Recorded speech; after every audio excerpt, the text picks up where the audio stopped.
Oke, untuk suka fisika kali ini kita masih membahas tentang momen inersia. Soalnya adalah di sini 5 titik massa tersusun seperti gambar berikut. Jadi massanya ada 5. Apakah betul? Kita cek. Massa 1 di pusatnya, massa 2, massa 3, massa 4, massa 5. Oke, betul. Oke, sekarang kita tulis untuk massa 1 ini 1 kilo. 1 kilo berarti kita buat 1 kilo massa 1. Massa 2-nya sebesar 2 kilo, massa 3-nya 3 kilo, massa 4-nya 4 kilo, massa 5 ini adalah 5 kilo. Oke, tentukan momen inersianya jika poros putar pada sumbu X sama poros putar pada sumbu Y. Jadi kalau kita tulis di sini langsung diketahuinya, ini adalah yang diketahui. Sekarang kita mau cari poros putar terhadap sumbu X. Untuk yang A, inersia pada sumbu X, begitu ya, yang ditanya. Ini adalah yang ditanya. Satu lagi, poros putar atau inersia terhadap sumbu Y, gitu ya. Maka untuk menjawabnya di sini kita buat jawab. Untuk momen inersia pada sumbu X totalnya adalah berapa gitu ya. Untuk momen inersia rumus umumnya adalah M massa dikali R. R itu adalah jarak terhadap sumbu putarnya. R itu adalah jarak terhadap sumbu putarnya dikuadratkan. Ini adalah rumus dari momen inersia. Jangan lupa ya. Maka untuk momen inersia di X kita lihat ada momen inersia 1 tambah, karena ada massa 1 tambah inersia 2 sampai 5 ya, dan seterusnya sampai momen inersia 5. Oke, 5. Oke. Sekarang kita buat lagi di sini inersia pada sumbu X sama dengan I1. Kita lihat ini adalah sumbu X, yang ini sumbu X nih.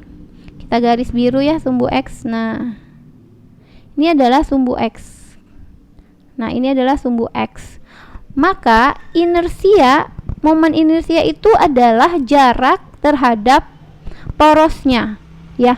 Maka semua, karena di ini tadi yang diminta adalah poros putarnya pada sumbu X, maka semua yang ada pada sumbu X ini pasti 0. Kenapa? Karena tidak memiliki jarak terhadap sumbu X. Ya, yang terdiri dari inersia yang kelima, 1 dan 3. Kenapa? Karena kan tidak punya jarak terhadap sumbu X. Jadi inersia terhadap poros sumbu X yang kita hitung hanya yang terhadap sumbu Y-nya aja. Jadi yang kebalik ya. Jadi inersia 2 ditambah inersia yang 4. Inersia 2 dan 4 aja. Kalau yang inersia pada sumbu X gimana? Kan tidak punya jarak, jaraknya 0. Kalaupun dikali massanya berapapun, maka hasilnya pasti 0. Karena tidak memiliki jarak dengan terhadap sumbu sumbu X ya. Poros putarnya adalah sumbu X. Ya, jadi kita ambil yang di Y. Oke, kita hitung inersia 2, berarti massa 2-nya adalah 2 kilo. Ya, kita tulis dulu deh kalau nggak rumusnya di sini. Biar lebih mengerti, massa 2 dikali jarak 2 kuadrat ditambah massa yang keempat dikali R4 kuadrat. Yang lain nggak usah dihitung karena pasti 0 ya, karena dia tidak memiliki jarak terhadap sumbu X. Oke, massa 2-nya 2 kilo. Jaraknya terhadap poros ini adalah jarak massa 2 terhadap poros sumbu X yang ini. Ini adalah jarak kedua. Berarti 1 kuadrat. Ditambah dengan massa 3. Massa 3. Kok massa 3 ya? Ini inersia 4 kok ini M3. Ini adalah massa 4. Aduh, salah nulis ya. Ini adalah M4. Massa 4-nya adalah 4 kilo. Jaraknya massa 4 terhadap sumbu X itu adalah R4 sebesar 1 meter ya. Ini satuannya sudah betul meter. Nanti kalau senti ya jadikan meter dulu. Ini sama dengan 1/21 dikali 22, 1/21 ditambah 4 jadinya, dikali 4 jadinya 4, 2 ditambah 4 berarti ya sama dengan 6. Satuannya adalah 6 satuannya kilogram. Ini geser sedikit lah ya biar satuannya masuk. Ini adalah kilogram meter persegi, begitu untuk yang A. Sekarang kita mau jawab yang B.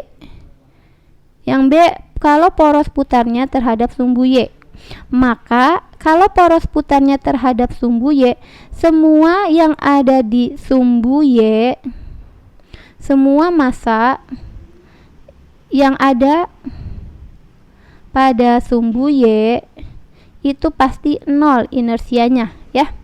Maka yang ada pada sumbu Y sekarang kita hapus. Oke, kita ulang lagi. Ini tadi kita ulang, tadi kan udah. Sekarang kita mau kalau dia terhadap begini. Nah, seperti ini. Terhadap sumbu Y ya. Maka yang ada di sumbu Y, ini kan sumbu Y nih. Di M1 masuk terhadap sumbu Y, M4 juga kena di sumbu Y. Maka M1 sama M4 kita nggak usah hitung inersia 1 sama inersia 4. Kenapa? Karena tidak punya jarak terhadap sumbu Y, jaraknya tuh 0. Ya, jadi inersianya pasti 0. Kita tidak usah hitung. Maka yang kita hitung yang mana? Yang inersia kelima ya, karena dia punya jarak terhadap sumbu Y.